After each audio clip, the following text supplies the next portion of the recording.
అన్నాడీఎంకేలో రెండు వర్గాల మధ్య విలీనం చర్చల్లో సస్పెన్స్ కొనసాగుతోంది.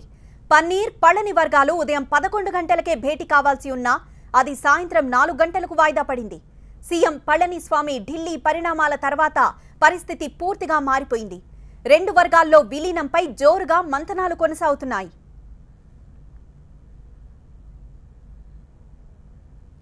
చర్చలు కొలిక్కొచ్చాకే భేటీ కావాలని నిర్ణయించాయి రెండు వర్గాలు. అందుకే సాయంత్రం 4 గంటలకు వాయిదా వేసినట్లు తెలుస్తోంది. పన్నీరు సెల్వానికి సీఎం పదవితో పాటు పార్టీ పదవి ఆఫర్ చేయనున్నట్లు వార్తలొచ్చాయి. డిప్యూటీ సీఎంతో పాటు పార్టీలోని కీలక పదవులు పళని వర్గానికి దక్కొచ్చని చెబుతున్నారు. అయితే పదవులపై పంపకాలు తేలిన తర్వాతే చర్చలని తెలుస్తోంది. అన్నాడీఎంకేలో రెండు వర్గాల మధ్య విలీనం చర్చల్లో ఇంకా సస్పెన్స్ కొనసాగుతోంది. పన్నీర్, పళని వర్గాలు ఉదయం 11 గంటలకే భేటీ కావాల్సి ఉన్నా అది సాయంత్రం 4 గంటలకు వాయిదా పడింది. సీఎం పళనిస్వామి ఢిల్లీ పరిణామాల తర్వాత పరిస్థితి పూర్తిగా మారిపోయింది. రెండు వర్గాల్లో విలీనంపై జోరుగా మంతనాలు కొనసాగుతున్నాయి.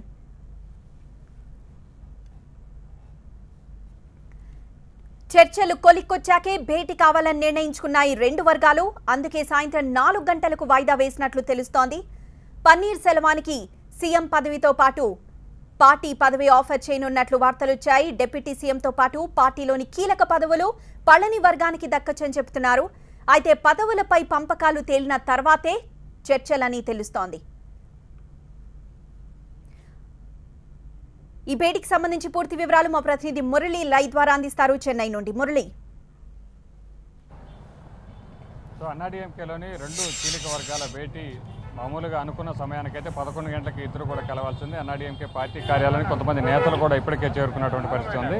అయితే చివరి నిమిషంలో ఈ భేటీ సమయాన్ని మార్చారు. సాయంత్రం 4 గంటలకు ఇరు వర్గాలు కూడా భేటీ కాబోతున్నారు. ప్రస్తుతానికి ఇరు వర్గాలు కూడా వేరువేరుగా భేటీ అయ్యి రహస్య మంతనాలు జరుపుతూ ఉన్నారు. 4 గంటలకు జరిగేటువంటి చర్చల్లో ఏం చర్చించాలి, ఎలాంటి విషయాలు ప్రస్తావించాలి, ఈ అంశాలన్నిటిపైన ఉన్నటువంటి డిమాండ్లు ఏవైతే ఉన్నాయో ఉన్నటువంటి ఆప్షన్లపైన ఒక కీలకమైనటువంటి చర్చ జరుగుతున్నటువంటి తరుణంలో ముందుగా ఏకాభిప్రాయం కుదిరిన తర్వాత మాత్రమే రెండు వర్గాలు కూడా కలవడం మంచిదనేటువంటి ఒక అభిప్రాయంతో సాయంత్రానికి వాయిదా వేసినట్టు తెలుస్తుంది.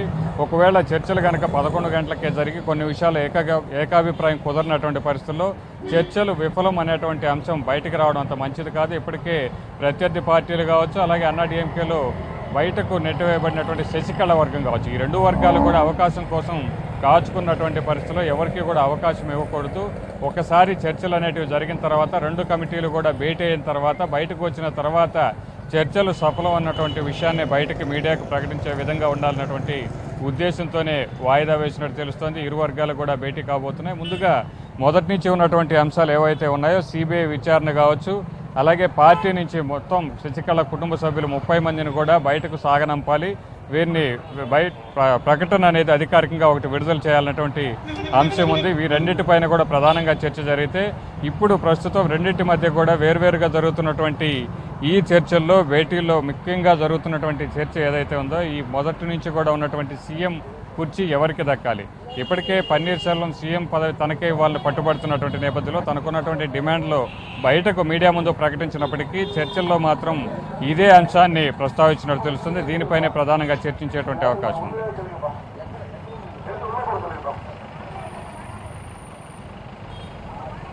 రైట్ మురళి, ఎంతో ఆసక్తి రేపిన ఈ భేటీ సాయంత్రం 4 గంటలకి వాయిదా పడింది. పళని, పన్నీర్ వర్గం నుండి 7 సభ్యులు చెప్పిన సమావేశం కాబోతున్నారు.